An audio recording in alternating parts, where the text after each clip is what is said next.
श्री हनुमत कवचम। श्री हनुमत कवचम एक अत्यधिक पवित्र और शक्तिशाली कवच है जो श्रीमदानंद रामायण में वर्णित है और प्रभु श्री राम द्वारा रचा और पढ़ा गया है। यह कवच विशेष रूप से भगवान हनुमान की अनंत शक्ति और कृपा के प्रतीक के रूप में प्रस्तुत किया गया है। इसमें हनुमान जी के रूप, उनके कार्य और भक्तों के प्रति उनकी अनुकंपा का विस्तृत वर्णन किया गया है। इस कवच के पाठ से व्यक्ति को न केवल भौतिक और मानसिक शांति मिलती है बल्कि उसे हर प्रकार की नकारात्मक शक्तियों और संकटों से भी मुक्ति दिलाता है। हनुमत कवच का पाठ करने से भक्त को भूत, प्रेत, राक्षस और अन्य नकारात्मक शक्तियों से रक्षा मिलती है। यह कवच शारीरिक और मानसिक रोगों से मुक्ति का मार्ग खोलता है और शरीर में ऊर्जा का संचार करता है। जो व्यक्ति नियमित रूप से इस कवच का जाप करता है उसे जीवन में सफलता, सुख और समृद्धि मिलती है। यह कवच विशेष रूप से संकटों और विपत्तियों से उबारने के लिए प्रभावी है। यह व्यक्ति को मानसिक और शारीरिक कष्टों से छुटकारा दिलाता है। हनुमत कवच का पाठ आध्यात्मिक विकास में सहायक होता है, जिससे भक्ति की शक्ति बढ़ती है और जीवन में संतुलन बनाए रखने में मदद मिलती है। यह कवच युद्धों और संघर्षों में विजय प्राप्त करने, आत्मबल और साहस बढ़ाने में मदद करता है। इस प्रकार श्री हनुमत कवचम भगवान हनुमान के दिव्य रूप और शक्तियों का संग्रह है, जो भक्तों को न केवल भौतिक दुनिया के संकटों से मुक्ति दिलाता है बल्कि उन्हें आध्यात्मिक उन्नति और शांति की ओर भी मार्गदर्शन करता है।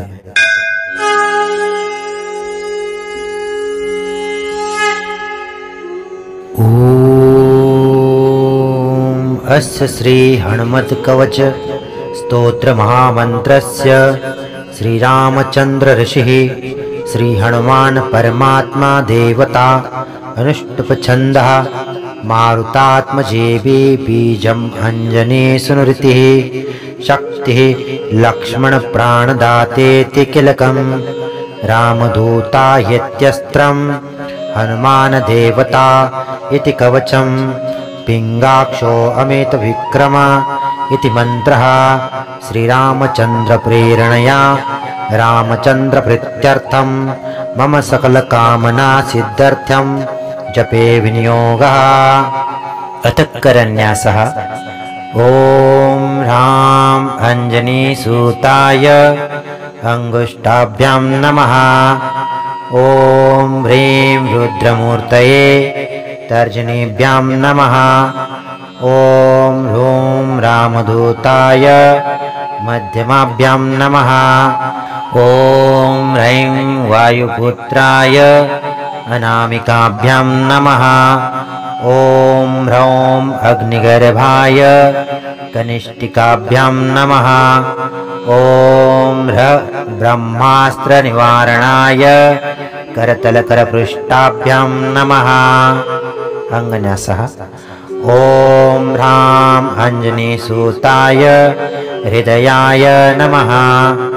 ओम ह्रीं रुद्रमूर्तये शिरसे स्वाहा।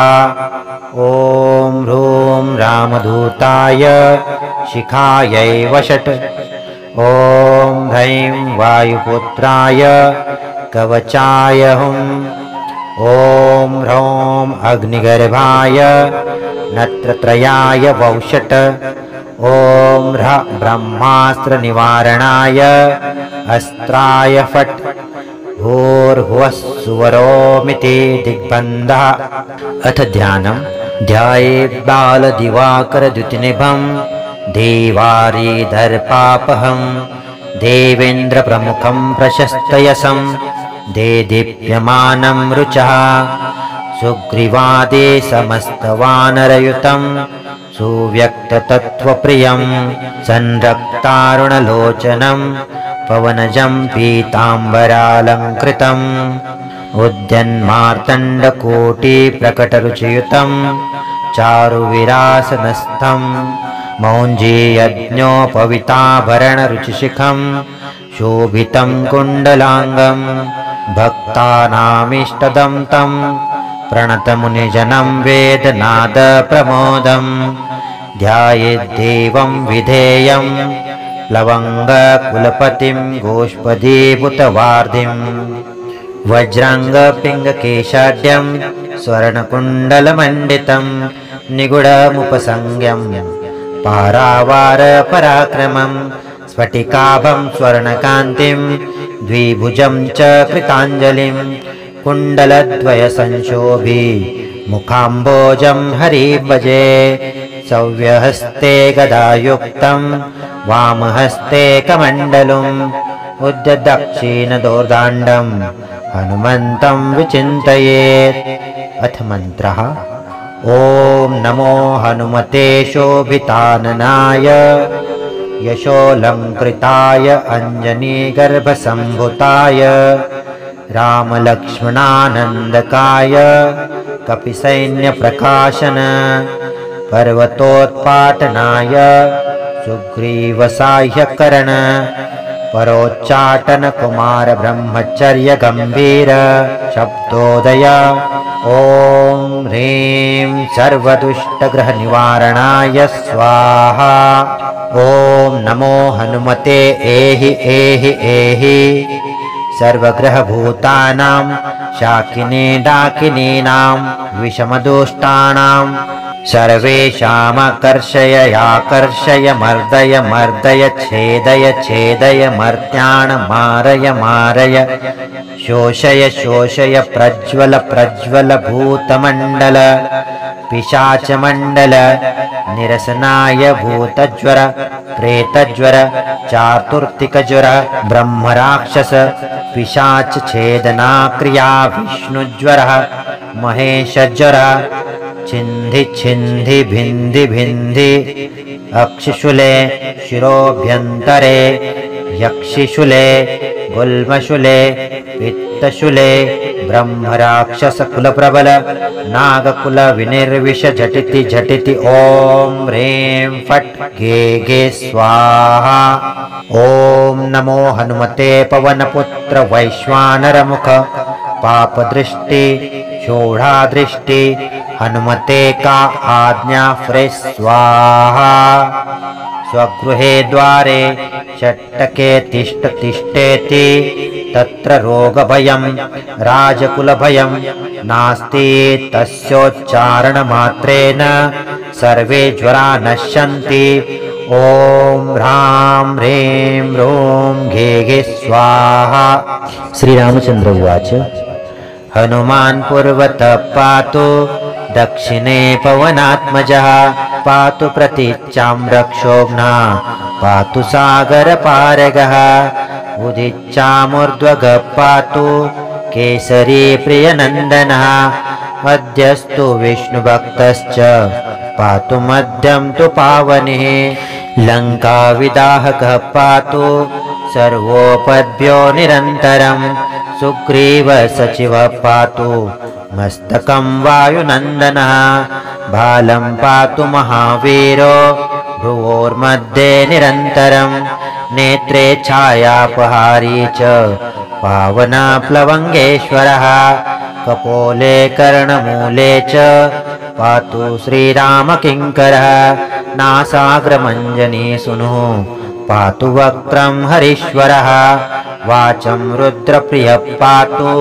जिह्वां पिङ्गललोचनः पातु देव फाल्गुनेष्ट शृम्बकं दैत्यदर्पः पातु कण्ठं च दैत्यारी स्कन्धो पातु सुरार्चितः भुजो पातु महातेजः करो च चरणायुधः नखान्नखायुधः पातु कुक्षो पातु कपीश्वरः वक्षो मुद्रापहारी च पातु पार्श्वे भुजायुधः लङ्काविभञ्जनः पातु पृष्ठदेशो निरन्तरं नाभिं च रामदूतस्तु कटिं पात्वनिलात्मजः गुह्यं पातु महाप्राज्ञो लिङ्गं पातु शिवप्रियः उरु च जानुनी पातु लङ्काप्रासादभञ्जनः जङ्घे पातु कपिश्रेष्ठो गुल्फो पातु महाबलः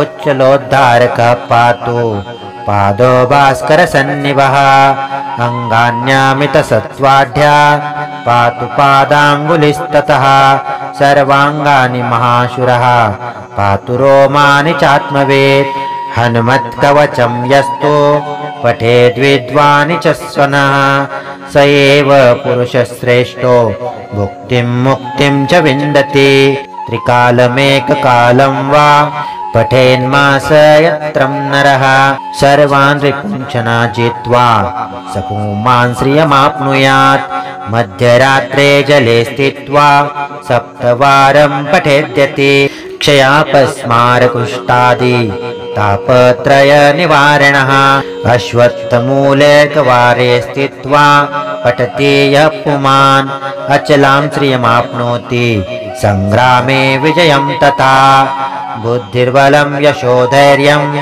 निर्भयत्वमरोगता सुदार्ढ्यं वाक्स्फुरत्वं च हनुमत्स्मरणाद् भवेत् मारणं वैरिणं सद्य शरणं सर्वसम्पदां शोकस्य हरणे दक्षं वन्दे तं रणदारुणं लिखित्वा पूजयेद्यस्तु सर्वत्र विजयी भवेत् यः करे धारयन्नित्यं स पुमाञ्चयमाप्नुयात् स्थित्वा तु बन्धने यस्तु जपं कारयति द्विजः तच्छनान्मुक्तिमाप्नोति निगडात्तो तथैव च य इदं प्रातरुत्थाय पठेच्च कवचं सदा आयुरारोग्यसन्तानस्तस्य स्वहस्तौ भवेत् इदं पूर्वं पठित्वा तु रामस्य कवचं ततः पठनीयं नरैर्भक्त्या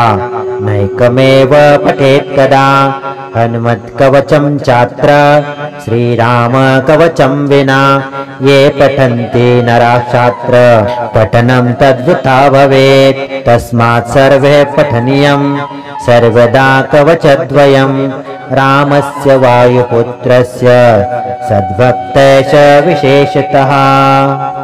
इति श्रीमदानन्दरामायणे श्रीरामकृतैकमुख हनुमत्कवचम्।